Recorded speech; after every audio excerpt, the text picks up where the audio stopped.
Yo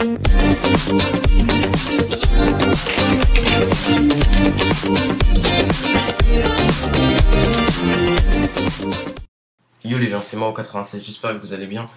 Moi personnellement je vais très bien et aujourd'hui on se retrouve pour la partie 2 de la série que j'ai nommée Tout sur les textes 3D. Donc dans cette série, pardon, je vais vous apprendre plusieurs effets sur les textes 3D justement. Donc dans la partie 1 je vous avais appris à incruster des drapeaux et des textures sur un texte 3D. Je vous mettrai une notation pour tous ceux qui l'ont raté. Dans la partie 2, je vais vous apprendre deux effets bien sympathiques. Donc le premier, c'est le rendu cellulo. Donc un effet cinéma 4D, j'ai eu pas mal de demandes. Et le deuxième, ça va être un reflet. Donc je vais tout de suite vous montrer le résultat final. Donc voilà, les arêtes blanches que vous voyez ici, c'est le rendu cellulo. Donc c'est ceci. Voilà, si on désactive le texte, voilà, c'est ça le rendu cellulo. Donc un effet cinéma 4D. Et le reflet, donc c'est ceci. Donc c'est assez simple. Donc premièrement on ouvre Cinema 4D et votre Lightroom normal, vous faites votre rendu de texte.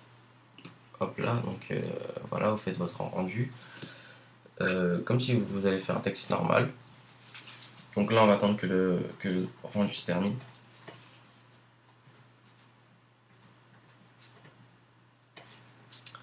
Voilà. Ensuite vous allez dans réglage de rendu, donc sur cette icône là, vous cliquez dessus.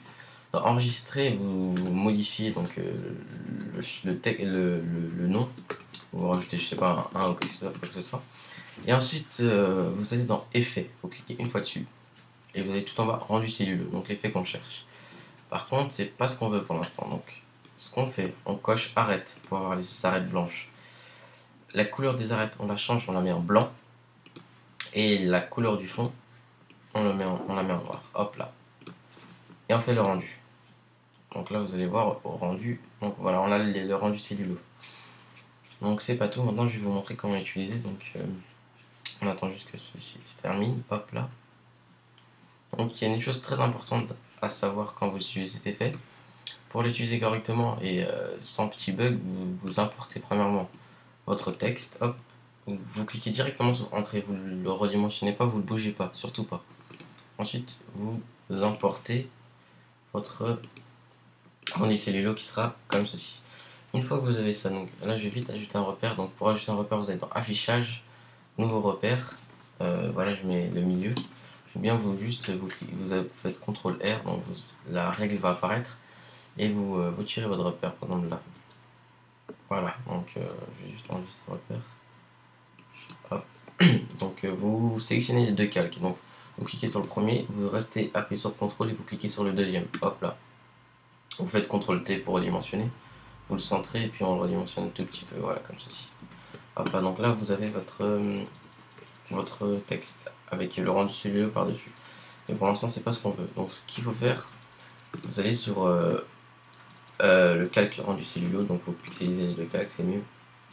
Et le mode de fusion qui est ici en normal, vous le changez, vous le faites passer en superposition, ou bien en densité linéaire moins ajout. Hop là. Donc vous allez avoir cet effet. Donc ce que vous pouvez faire par exemple, c'est réduire un tout petit peu l'opacité.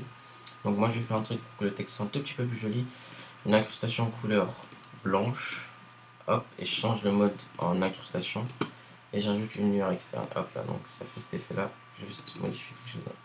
Voilà, comme ça. Donc là, vous voyez, ça nous donne exactement le même effet. Donc l'arrête. Donc ce que vous pouvez faire aussi, si vous voulez utiliser votre rendu cellulo différemment, vous pouvez par exemple le dupliquer et l'agrandir comme ceci. Voilà, par exemple, certains backgrounds utilisent cet effet là. Donc là je vous ai appris comment utiliser ce rendu cellulo. Maintenant comment faire pour faire un reflet. Donc c'est simple, vous sélectionnez vos deux calques. Donc vous sélectionnez un calque, vous maintenez CTRL et vous cliquez sur l'autre. Hop, vous faites clic droit et vous allez dans dupliquer les calques, voilà. Vous faites OK, donc vous avez vos deux calques. Ce que je fais moi, c'est que je fusionne ces calques, hop là. Donc là on a ce, oups, on a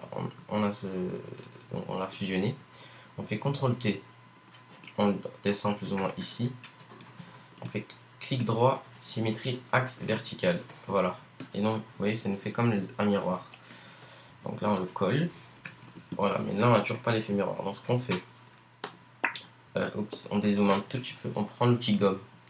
On prend une épaisseur par exemple de 447 ou 450 et une dureté de 0. Hop, et vous passez en dessous. Donc vous faites ceci, donc vous effacez bien le bas, voilà comme ceci. Hop, là encore un petit peu par là, voilà. Et vous rédigez l'opacité à peu près 50, voilà 50. Et donc ça vous fait cet effet miroir en fait, cet effet un reflet qui est plutôt sympa. Donc voilà, ce sera tout pour la deuxième partie. J'espère qu'elle vous a plu. Si c'est le cas, lâchez un petit like et un commentaire. Si vous désirez d'autres tutos sur d'autres effets, vous me le dites en message ou en message ou en commentaire. Et voilà, donc c'était Maro 96.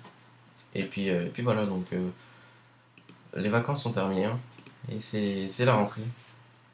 Et oui, ça va vite. Bon, c'est pas grave, hein, on s'y habituera. Donc voilà, prenez soin de vous, c'était Maro 96, à la prochaine.